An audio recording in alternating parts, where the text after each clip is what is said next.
the lost legacy of the non-human pharaohs who were the giants of ancient Egypt. Well, at most they could have been hybrid humans. How did humans move blocks of tons of weight when building the pyramids? That and other questions have led us to the question the existence of giants in ancient Egypt. How did humans move blocks the tons of weight when building the pyramids? That and other questions lead to who they were. But is there any conclusive evidence to prove these extraordinary claims?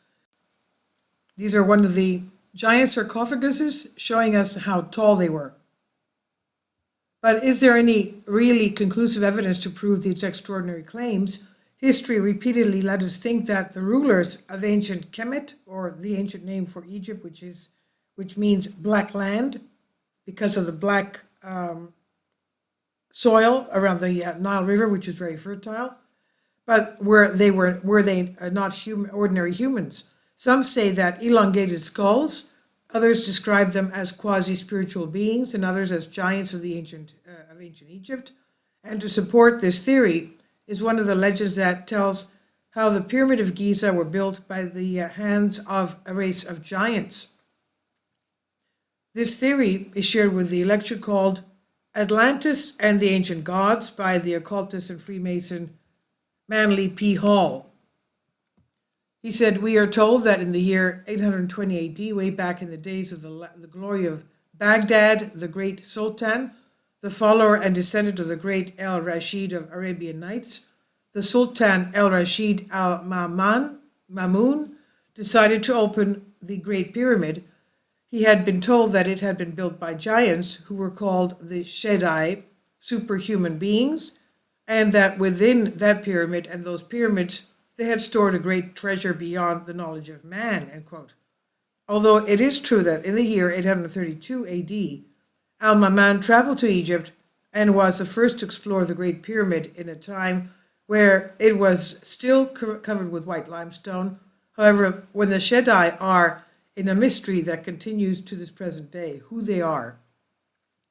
According to some, it could be referred to another name of Shemsu-Hor, or the followers of Horus, while others say it could refer to Shaddai bin Ad, the king of Ad, who was believed to be the king of the lost Arabian city of Iram of the Pillars, an account of which is mentioned in Surah 89 of the Quran. He is sometimes referred to as a giant. The monumental construction in Egypt and their relationship with the giants. The Akbar al-Zaman, also known as the Book of Wonders, around 900 to 1100 AD, is an Arabic compilation of ancient traditions in Egypt and the pre-Diluvian world, that's before the Great Flood. It claims that the people of Ad were giants, so Shaddad could be one of them. Let's remember the book of the Old Testament, the book of Exodus, where the 12 spies of Moses of the Israeli tribes went to spy on the promised land of Canaan and saw that they were all giants. So that area was not too far from Sinai in Egypt, let's remember. So it's said that he built the monuments of Dashur with the stones that had been carved in the time of his father. Before that, the giant Harjit had begun its construction. At a later date, Koftarim, another giant, placed secrets in the pyramids of Dashur and other pyramids to imitate what had been done of old. He founded the city of Dendera. Dashur consists of the Red Pyramid and the Bent Pyramid, constructed during the reign of Pharaoh Sneferu, 2016-13 to 2589 BC. On the other side, Dendera consists of highly decorated pillars dedicated to the goddess Hathor. The text also mentions that the city of Memphis was built by a group of giants who lived after the Great Flood and served King Mizraim, who was also known as a giant.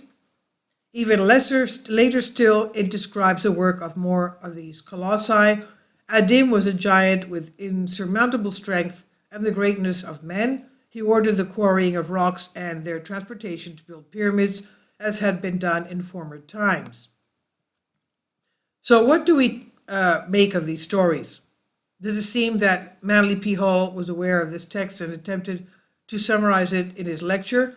It's the opinion of the author that all ancient lore is worth acknowledging, as many of these traditions were relied on to carry knowledge and wisdom through the generations. So, who were the followers of Horus? Giants. The followers of Horus, who may have created the main mound of Giza long before the Pharaohs, were believed to be giants. This is believed because at the end of the 4th millennium BC, that's 6,000 years ago, those called disciples of Horus were a powerful aristocracy that ruled Egypt. Quote, towards the end of the 4th millennium BC, that's 6,000 years ago, the people known as the disciples of Horus appeared as a highly dominant aristocracy that governed entire Egypt.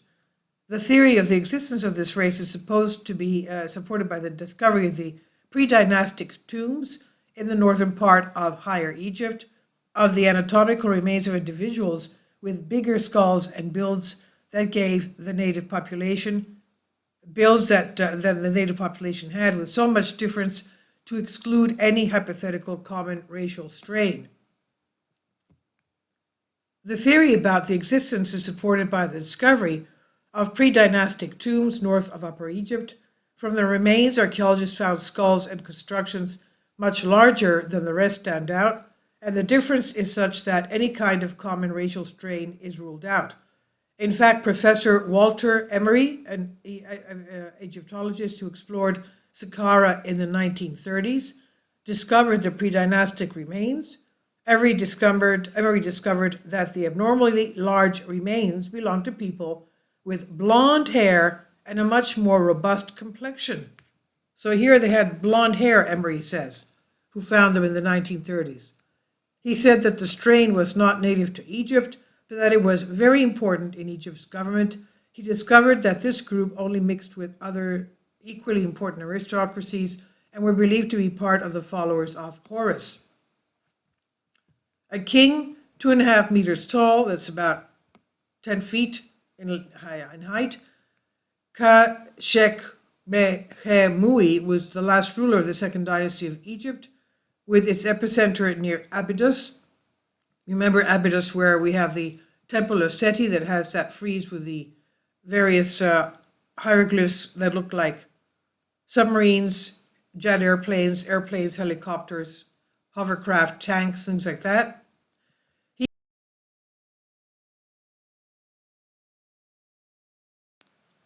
Capital. He was buried in the necropolis of el-Ka'ab. His limestone tomb was investigated in 2001, surprising experts by the quality of the construction compared to the step pyramids of Dosher and Saqqara, which was dated to the beginning of the Third Dynasty. Kashem-Mui's remains were never found, so it's believed that it was looted long before. Finders Petri, who was the first to excavate the site, found evidence from the 3rd century BC that the pharaoh almost reached 2.5 meters in height. And representing of the giant in Saqqara, the 3rd dynasty was responsible for the construction of the step pyramid Saqqara, built by other temples, with other temples in the complex of Dosher. Dosher, who was in charge of burying Kashem-Mui, who is suspected of being his son, ruled Saqqara during the construction of the pyramid. Within this complex, it was possible to photograph a painting of a giant that clearly seemed to have an elongated skull. However, this could be a representation of skeletons that were excavated in the 1930s of individuals with large skulls and complexions. In 1895 to 1896, the world's newspapers published a strange story about a photograph of the temple of Isis. The first time the article appeared was in the Arizona Silver Belt, November 16, 1895, under the headline, Prehistoric Egyptian Giants, and the article read the following. In 1881, when Professor Timmerman was engaged in exploring the ruins of an ancient temple of Isis on the banks of the Nile, 16 miles below Najar Jafard, he opened a row of tombs in which some prehistoric race of giants had been buried. The smallest skeleton of some 60-odd, which were examined during the time, Timmerman was excavating at Najar Jafard, measured 7 feet and 8 inches in length, and the largest 11 feet 1 inch. Memorial tablets were discovered in great number, but there was no record that even hinted that they were in the memory of men of extraordinary size. It's believed that the tombs date back to the year 1043 BC. And according to the German newspaper Bild, Gregor Spory, the millionaire who owns a Swiss nightclub, took several photos of a mummified giant finger in the late 1980s. The owner was a retired grave robber who lived in Bir Hooker near Sadat City, about 100 kilometers from Cairo. The finger was 35 centimeters long, so it belonged to someone who easily exceeded 4 meters in height. However, this finding was barely made public in 2012, 24 years later, and since then it has not been made official. According to Spory, the finger was found 150 years ago and had been in the family of the owner, who took the trouble to x-ray the finger to confirm its authenticity. Now, according to some researchers, gigantic coffins are proof of giants in Egypt, though it simply could be the case that they made them bigger than required to impress others or to make it clear to the gods in the afterlife that they were of royal stock. On the other hand, there are a few accounts of gigantism in the historic record. Egypt has 2. Many unusually large skeletons and mummies could be just an example of gigantism, but may have thrown question as being without signs of any pituitary irregularity. The conclusion, anyway, with these discoveries present in the article, it simply builds the case for the existence of giants in prehistoric Egypt and around the world, and the more we explore the records of each country, the more examples we find. And yes, some have nothing to do with the mysterious lost part of our history, but some have. It may even shed light on how such large stones were quarried and lifted into place, as only giants, very advanced technology, or ingenious architects could have achieved such a gargantuan task in the past. This was originally published on Ancient Mysteries, on Código Culto in Spanish, translated in English. This is on Collective Spark. Please leave your comments, and thank you for your support. Kindly support my Patreon account. The daily posts are 5 videos daily, and they are totally different from what I have on my YouTube channel. Thank you so much for your support and that you find all my content so interesting. You'll find the Patreon account details in the description box below.